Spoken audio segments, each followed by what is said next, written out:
And here we are. Our guest is the one and only Frank Billingsley with Channel 2 News, the chief meteorologist.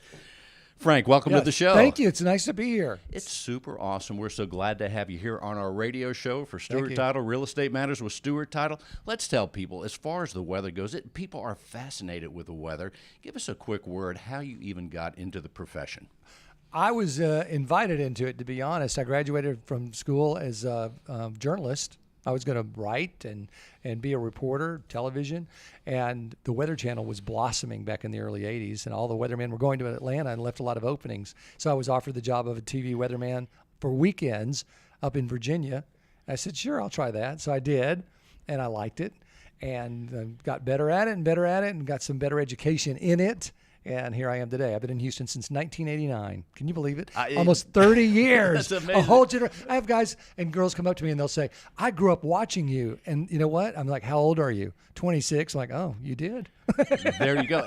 But the time goes by so quickly. And here we are in the summertime.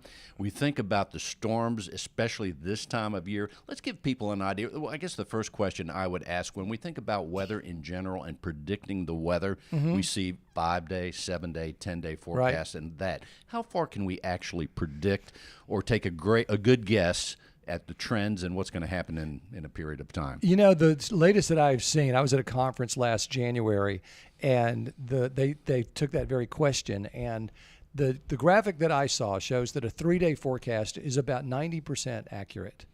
You get to 5 days, and you're at about 70% accurate. You get to 10 days, and 40% accurate. So obviously, the farther out in time you go, the less accuracy you're going to get. But that's pretty good, and it's pretty far down the road. You know, the American model GFS supercomputers that do all the work, that computer can do 8 quadrillion computations a second. Wow. Quadrillion is after trillion. So you have million, billion, trillion, quadrillion. 8, that's an 8 with 15 zeros.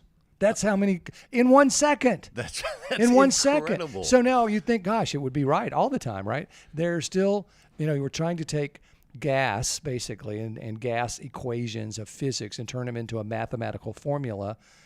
And you can't really do that perfectly. So that continues to be the challenge. But the computational ability has gotten just mind-boggling. And it's cool to know that 3-day forecast is solid. That's good news.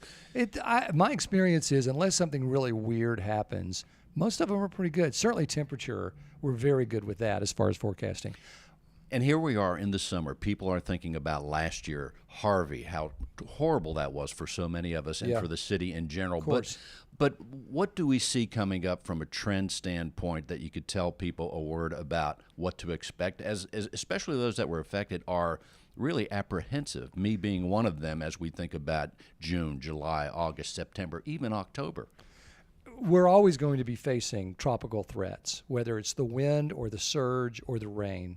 Those are the 3 big ones with any tropical situation. As you know, we've had the Memorial Day and the Tax Day floods, which had nothing to do with our tropics.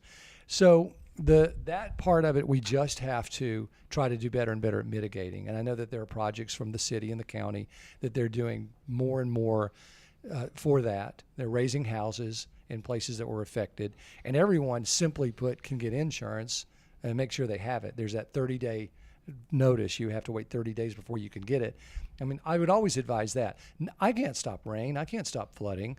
I can do my best to build a house that is higher than the flood might be, to have insurance, and even building with materials that are a little more flood resistant.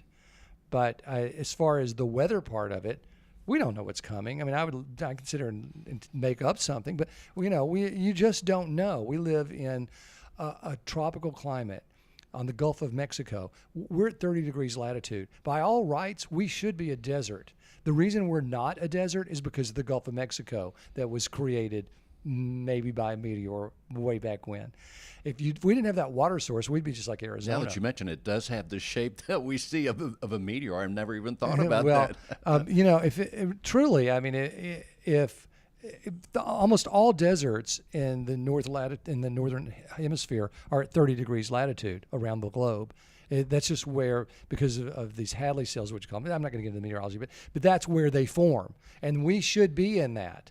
but we're not. So what do we get? We get the heat of the desert and the humidity of the Gulf. So we get this double play, and it's very hard to predict, and it can come with very consequential weather. And that's what we have to realize. We can't just wish it away. It's what I call wish casting. Oh, well, it happened once, it's not going to happen again.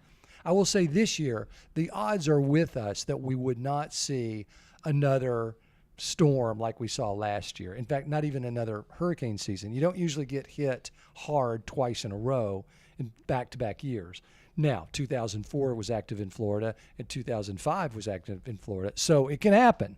But for us, we generally speaking might have a bad year, and then we get a break for 5 to 7 years. So let's hope that we get a chance to recover and build and recover smarter. And the other thing would be to prepare. As you mentioned, flood insurance is paramount. We all should have flood insurance. And then there's other things that must be done for preparation. I think medications is one of the main things, because you don't want to be stuck with a prescription that you have to take every day. That's a good one. And then you can't get it.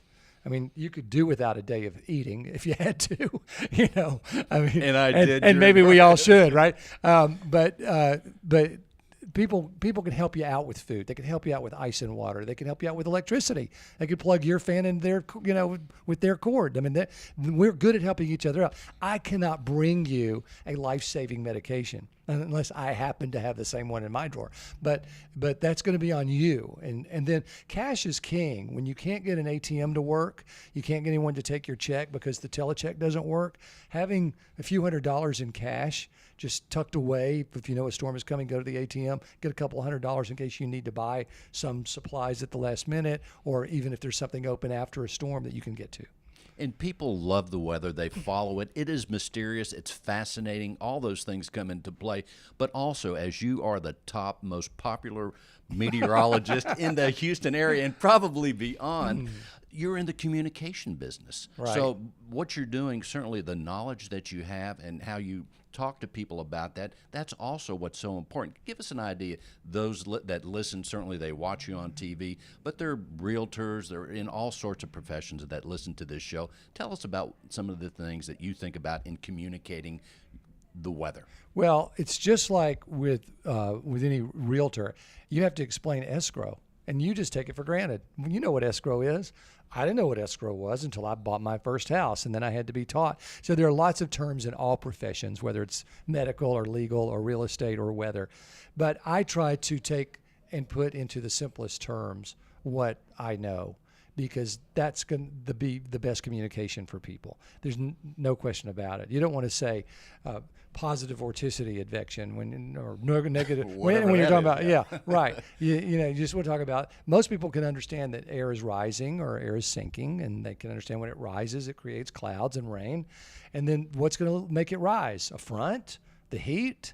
What's going to do it? And so I like to be able to point to something on a map and say, see that right there that's in Colorado right now? That's what's coming our way. That's what we have to watch for. Or see that system that we're watching in the Caribbean? That's what's coming our way. That's what we have to watch for. If people can see that on a map and follow you through that without having to think it through too much, I think it's better for them and for me. And when we think about the idea of severe weather, whether it happens here in the summer, the fall, how is severe weather like a visit from the in-laws? I always tell, and I know you know the answer to this. When you're trying to tell people about severe weather coming in, what they want to know is like a visit from their in-laws. When's it going to get here? How bad is it going to be? And when is it going to leave? That is so exciting. And Frank, let's tell people also, as far as you've been so successful in this profession, you obviously enjoy it, and you bring joy to people as they find out the forecast every day, many times a day. What is it as far as principles of success that have worked, that you adhere to, one or two core principles that you've used in your life, in your profession, to be successful? Let's tell people about that. I think you have to be smart, become educated about your subject. That leads to the confidence. Because if you can talk about something confidently, then you will earn the trust of the person you're talking to. And then as a communication standpoint, be firm and say what you mean and look them in the eye. To go round and round and round about something, just the trust starts to erode. The more the language goes down, then you lose them. So be direct and be honest and know what you're talking about. If you don't know what you're talking about, then you need to just refresh on it.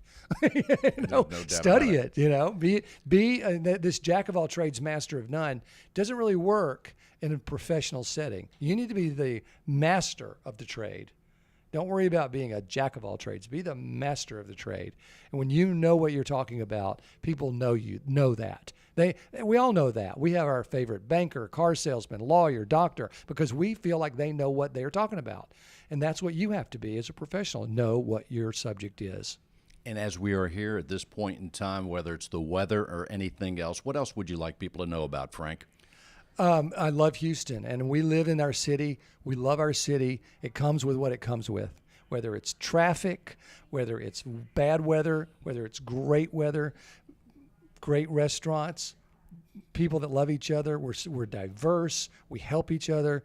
There's so much to love about our city. Don't get bogged down by, I hate all this traffic. I hate this bad weather. Find a different route and know that we're here to help get you through the weather and enjoy Houston for what it is. We're lucky we're here. We're lucky that we found this jewel in the rough, because it is an absolute diamond, and I feel very fortunate that I'm here. I hope everyone does. That's so well put. I agree with you wholeheartedly. We look at it as a whole package deal, and we have so many advantages here. So everybody, Frank Billingsley, Chief Meteorologist, Channel 2, we're so honored that you're here today, Frank. Thank you so much. And you've been listening to Real Estate Matters with Stuart Title. Thank you, Frank. My pleasure.